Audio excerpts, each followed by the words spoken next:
You're the one everyone calls when something goes sideways. The friend whose kid just got dumped. The coworker having a meltdown in the parking lot. The neighbor whose dog just died. You show up, you listen, you bring the casserole. You say the right thing at the right time, and you mean it. And then you go home, lock the door behind you, catch your own reflection in the microwave, and think something so brutal about yourself you'd never say it out loud about a stranger. I'm Frank, and today we're looking at the split. The people who are genuinely, deeply kind to everyone in their life and who quietly can't stand themselves. This one runs deep. It's a pattern that got installed a long time ago, and it's still running the show. Let's start with what you do, not what happened to you. Because that's where the pattern actually lives, and the behavior, right now, this week. You are, by any outside measure, a good person. People text you when they're falling apart. You remember the birthdays. You notice when someone's quieter than usual at the family dinner. You picked up the slack when your sister's marriage went sideways.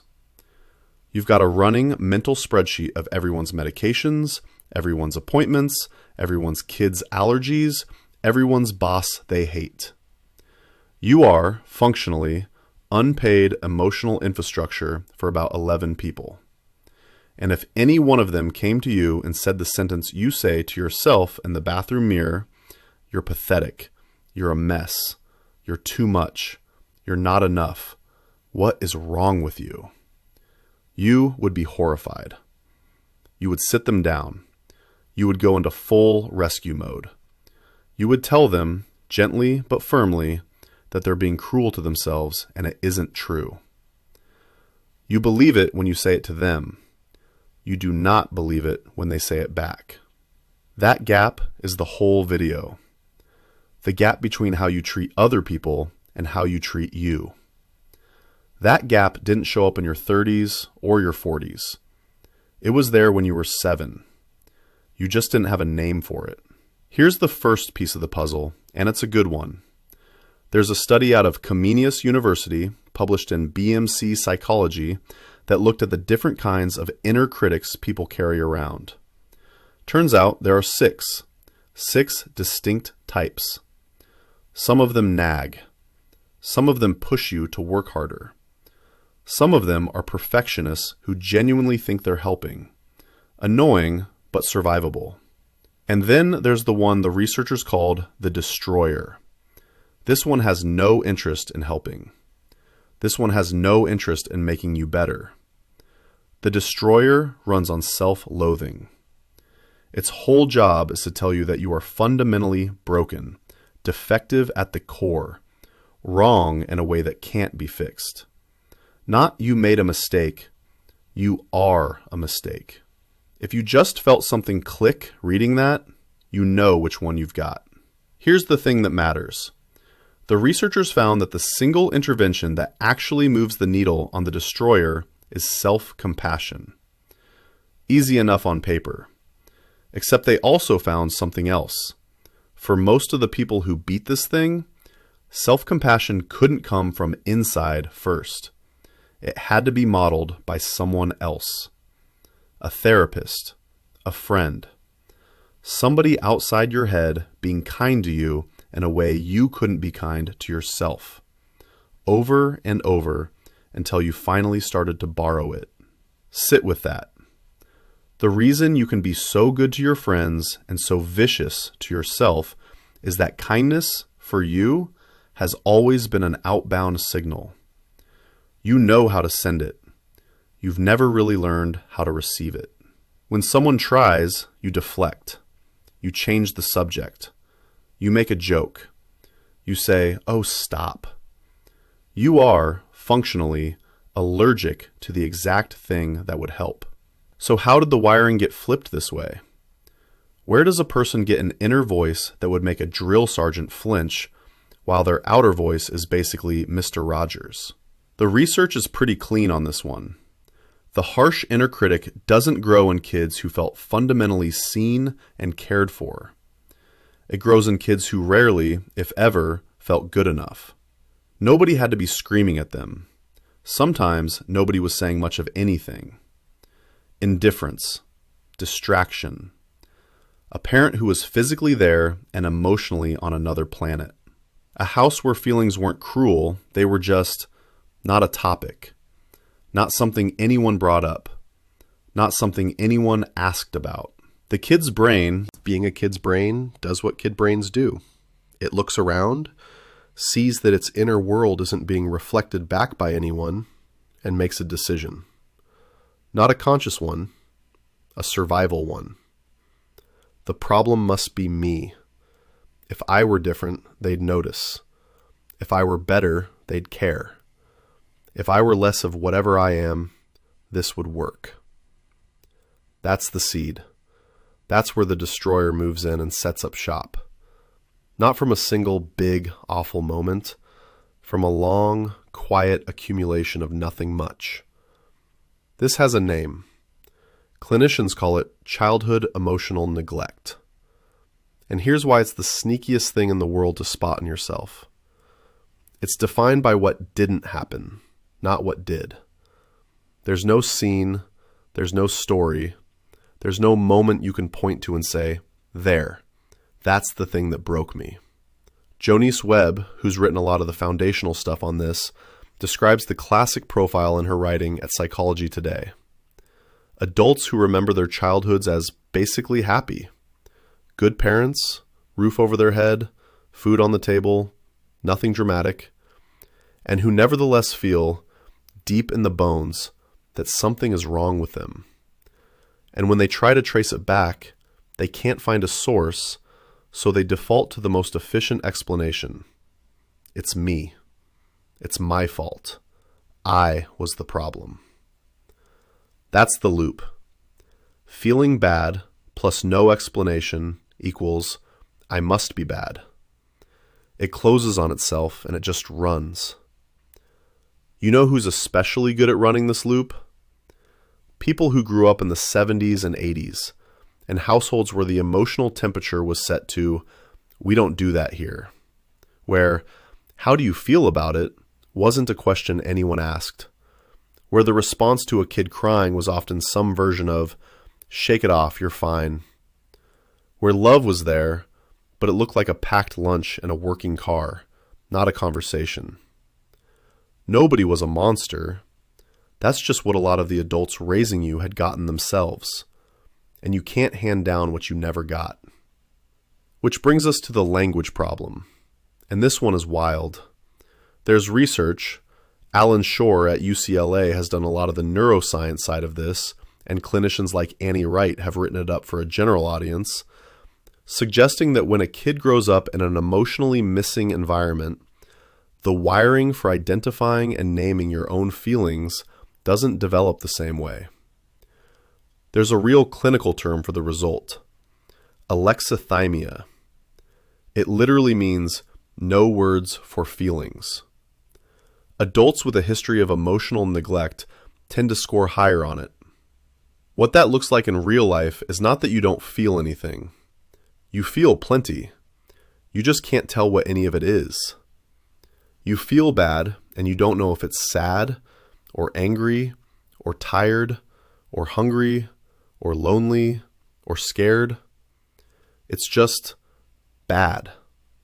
A weather system.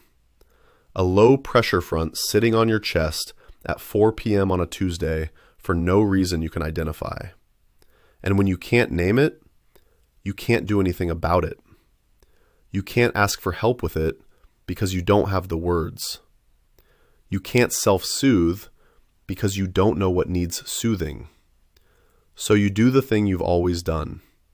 You get up, you make dinner, you check on your mother, you answer the text from your kid, you pretend you're fine, and you tell yourself later that night that the reason you feel like garbage is because you're garbage. Meanwhile, and this is where it gets almost funny in a dark way, you can read other people's feelings like a book you wrote yourself. You walk into a room and clock everyone's mood in 6 seconds. Your friend says, "I'm fine," and you know immediately that she is not fine, and you already know why. You've been reading other people's emotional states since you were about 4 years old. It was survival.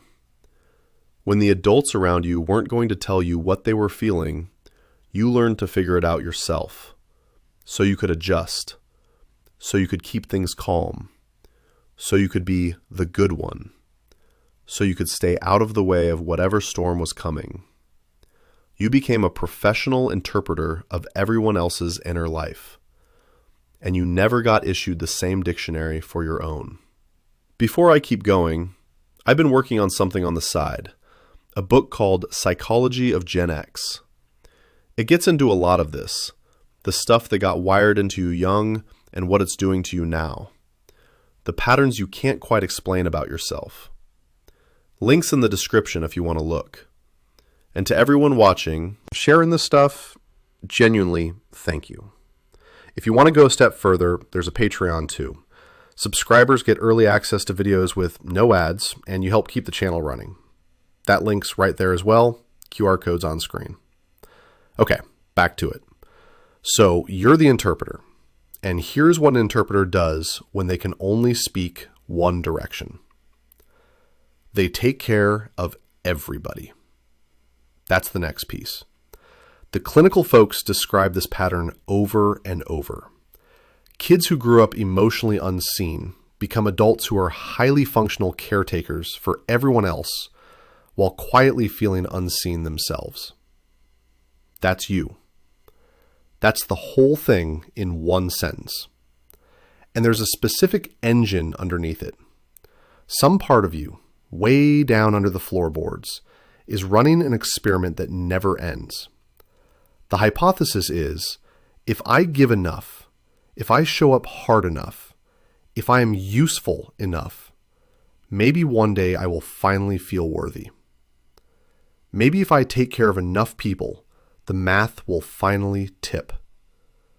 Maybe if I'm indispensable, someone will finally see me the way I've been seeing them my whole life. The experiment doesn't work. It can't work. Because the person the giving is aimed at, you, isn't actually the person receiving the giving. You're pouring water into a bucket you set on someone else's porch. You're doing beautiful, generous, real work for people, and the part of you that needs it is standing in the kitchen with an empty cup, wondering why nothing helps. So the giving escalates. If the current amount didn't do it, more will, and more, and more, until you're the one everybody calls, all the time, for everything. And the resentment starts leaking out the edges, even though you don't want it to. And you feel guilty about the resentment, because after all, you offered, you volunteered, this is who you are. And now the inner voice has fresh material. Look at you, bitter, tired, making it about yourself. What is wrong with you? The destroyer loves this stuff. It eats. Let's put this in your specific decade, because the timing on this is not neutral. If you're somewhere in your late 40s, 50s, early 60s right now, you are catching this pattern at the worst possible moment for it. The therapists working with people your age are all saying more or less the same thing. There's a piece from HuffPost where a marriage and family therapist named Jessica Fruchter described her Gen X clients directly. Exhausted from white-knuckling through it all, juggling caregiving for kids on one side and aging parents on the other. And here's the line that mattered. Hyperindependence, she said, has become a liability. The thing that got you through everything up till now is the thing that's actively hurting you. Because the identity that says, I don't need help, I handle it, I've always handled it, I'll handle this too, is the same identity that can't take care of itself. It's the same wiring.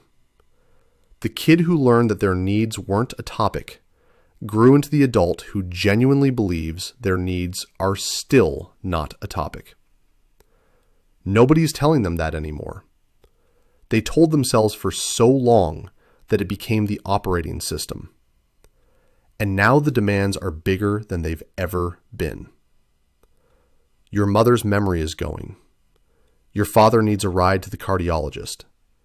Your kid moved back in because rent is what it is. Your boss is younger than you and doesn't quite know what to do with you. Your body's making new sounds. Your friends are all in the same soup, and nobody has the energy to be the one who reaches out first. And you keep showing up for all of it. And the voice in your head does not thank you. The voice in your head takes notes on everything you're doing wrong. Which leads to the quiet piece nobody talks about enough. Loneliness.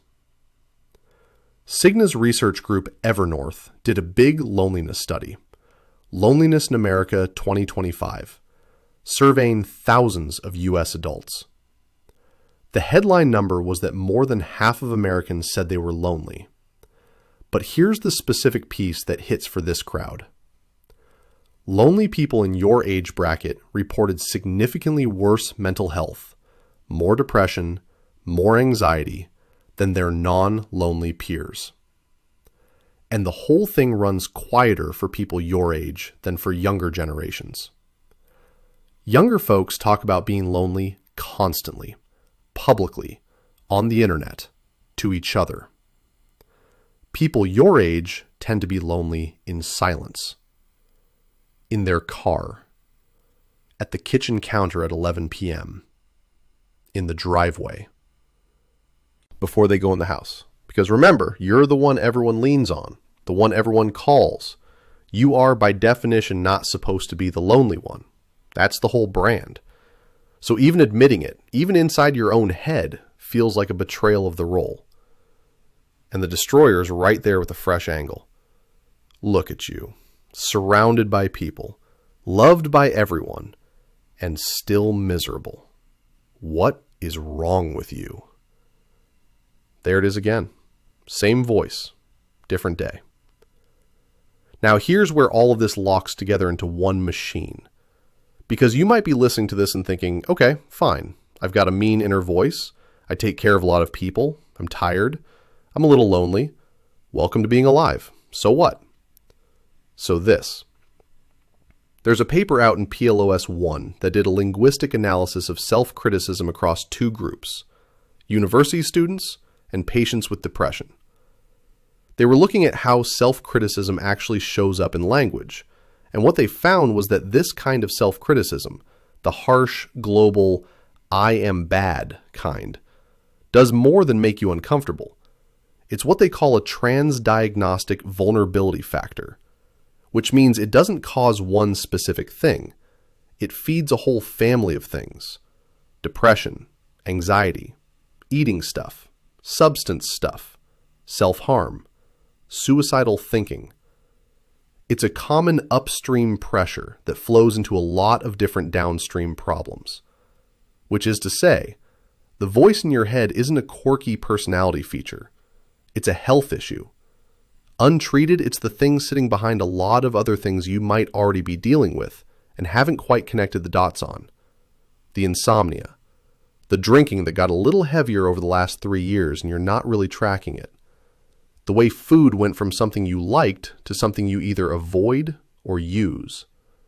The fact that you cry in the car and can't tell why. None of that is a moral failure. All of it is the destroyer at work, running its program, doing its job, which it thinks is to keep you small and safe by making sure you never expect too much and never take up too much space. And here's the piece that trips people up. The destroyer thinks it's helping. That's how it survived this long. Back when you were a kid, some part of your brain worked out that if you criticized yourself hard enough first, the criticism from the outside would sting less. If you already knew you were bad, nobody could surprise you by telling you. If you kept your expectations of yourself impossibly low, you couldn't be disappointed, and you couldn't be humiliated. It was armor. Clunky, painful, ugly armor. But armor. And now you are 52, and you're still wearing it, and it doesn't fit anymore, and it's making it very hard to bend down and tie your own shoes. There's a therapist named Lindsay Brayman who writes about this, and she has a line that lands. When emotions in childhood are never seen or validated, adults default to a very specific piece of logic. I feel bad, therefore I am bad. That's the whole shape of chronic shame in one sentence. Mistakes stop being things to fix. They become evidence. Every screw-up is another data point confirming what you already suspect about yourself. And what does a person do when they feel like a defective object? They don't reach out. They pull away. They isolate. They ghost the friend they were supposed to call back. They cancel the thing. They convince themselves everyone would be better off without their weird energy in the room today. Which, of course, makes them lonelier. Which feeds the voice. Which confirms the shame. Which drives more withdrawal. On and on. The whole thing turning like a wheel that's been turning since 1978. Okay, so what breaks it? Let's go back to that first study, the Comenius one, because those researchers didn't just find the destroyer, they found what actually works against it. And the answer is annoyingly simple and completely true. Self-compassion. Not positive thinking. Not affirmations in the mirror. Not, I am enough, scrawled on a sticky note next to your monitor. Self-compassion. The actual capacity to talk to yourself the way you would talk to your friend after she got that diagnosis. The way you talk to your kid after he bombed the interview. The way you talked to your mother the last time she called crying about your father. You already have this skill. It is fully operational. You use it 15 times a day. On other people. The work, and it is, work, this is not a light switch, is turning the beam around. 20 degrees at a time, not all at once. Nobody flips this overnight. The researchers made this explicit. For most people, self-compassion has to be modeled by someone outside first. A therapist, a really steady friend, a group. Somebody who talks to you kindly, consistently, until you finally start to hear what it sounds like from the inside instead of just the outside. Which means, and this is the part I want you to actually hear, the fix for this has nothing to do with more willpower. Trying harder won't touch it either. You have been trying harder your entire life. Trying harder is what got you here. The fix is letting someone else be gentle with you long enough that you start to steal a little of it for yourself. That might be a therapist. If you've been putting it off, and statistically, people in your age group tend to put it off, this is your permission slip. That might be one specific friend you actually let all the way in for the first time in 20 years. That might be a group of people going through the same thing. A book alone won't get you there. A podcast alone won't either. Even this video alone won't. It has to be a real human being kind to you in real time, repeatedly, until your nervous system starts to believe them. And the little voice that is right now telling you, I don't need that. I'm fine. Other people have it worse. I don't want to be a burden. I'll handle it myself. That's the destroyer. Say hi. That's exactly the voice we've been talking about for the last 30 minutes. It's on brand. It's doing its job. It is wrong. Before you click over, a few more things, because if I leave it there, I know exactly what happens. You nod, you close the tab, you go make somebody dinner, and by tomorrow morning the whole thing is a vague feeling you can't quite reach anymore. So let's put a few more pieces on the table, because there are some specific things you can start noticing this week. Notice how you take a compliment. Watch yourself the next time somebody says something nice. That dinner was amazing. You really saved me last week. You look good. Did you do something? Watch the exact half second of what happens in your chest and what comes out of your mouth. My guess? You deflect. You minimize. You redirect. Oh, it was nothing. Anyone would have done it. This old thing? You physically cannot let the sentence land. You bat it back like a tennis ball because if you let it sit there for even 2 seconds, some part of you goes into alarm mode. Because being seen positively is not a thing your nervous system was set up to receive. Compliments feel wrong. They feel like a mistake somebody's about to correct. So you correct it for them, first, out of habit, and call it modesty. Modesty is knowing you did well and choosing not to brag. What you're doing is refusing to let the good thing enter the building. Different move entirely. Notice how you apologize. Count the sorries in a normal Tuesday. Sorry for taking up space in the doorway. Sorry for asking the follow-up question at work. Sorry for eating the last of the leftovers you paid for. Sorry for existing at a slightly inconvenient angle to somebody else's day. Manners is excuse me. What you're doing is preemptive damage control against a criticism that isn't coming, from people who aren't actually mad, because somewhere in you the assumption is that your presence is a low-grade imposition that needs constant softening. Notice what you do after you make a mistake, a real one. You forgot to call your aunt back for 3 weeks. You snapped at your kid over something dumb. You missed a deadline. Watch what happens next in your head. A person with a reasonable inner voice thinks, that wasn't great, I should fix it, fixes it, and moves on. What happens for you is a 40-minute internal trial where you are the defendant, the prosecutor, and the judge, and the verdict was decided before the evidence came in. You don't process the mistake. You use it as fresh proof of something you already believed. Feeling bad becomes being bad. Every small screw-up gets filed in the same drawer, and the drawer has your name on it, and the label says, "See? Told you." Notice what you do when you have a free afternoon, an actual one. Nobody needs anything. The house is quiet. There's no one to take care of. What happens? For a lot of people who match this pattern, that free afternoon does not feel restful. It feels uncomfortable, almost itchy. You end up cleaning something that didn't need cleaning. You text 3 people to check in on them. You find a project. You manufacture a task.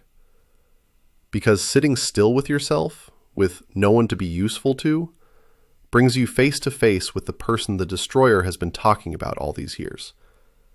And that person is somebody you have spent decades avoiding being alone in a room with. That's the tell. That's how you know how deep this goes. Not the loud stuff, the quiet stuff. The way rest feels dangerous. One more. Notice your body. Because this stuff lives in the body, not just the head. The clenched jaw at the stoplight. The shoulders that are somewhere up near your ears by 3 p.m. every day. The breath that only goes down about 6 inches before it stops. The tension headache that shows up every Sunday night. That's a nervous system that has been braced for impact since Reagan's first term and never got the memo that the danger passed. Your body is still running the program the kid wrote 30, 40, 50 years ago. Stay small. Stay useful. Stay ready. Don't take up too much room. Don't need anything you can't get yourself. And here's the good news buried inside all of that. Nervous systems can learn new things. Slower than you'd like, but they can. That's what the research on self-compassion is actually pointing at. A rewiring, not a mindset. Little repetitions of a new signal until the old signal finally gets outvoted. You did not choose the wiring you got. You do get some say in what runs on top of it from here. So here's the assignment, if you want one. This week, just this week, when you catch the destroyer running its mouth, and you will, probably within the next 4 hours, try one thing. Ask yourself, out loud if you can, would I say this to my best friend? Not would I think it, would I say it, out loud, to her face, in that tone, using those words? You already know the answer. You would never. You would sooner cut your own hand off than talk to somebody you love the way you talk to yourself before bed. Start there. Just that one question. That's the beginning of turning the beam around. You're not fixing yourself.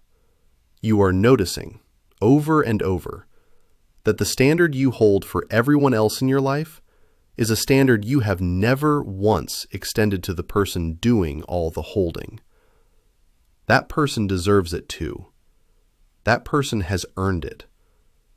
That person has been carrying the whole operation for a very long time and would like, at some point, to be spoken to the way she speaks to everyone else. That person is you. Try letting her in. Quick thing before I go. Psychology of Gen X came out of doing this channel and realizing all these topics connect into one bigger story about how you got built. So to everyone who was able to get it, or anyone thinking of getting it, thank you for supporting the channel. Genuinely. If you're looking to get it for yourself, scan the QR code on screen right now. That's the whole thing. The video on the screen, that's your next one. Go take a look.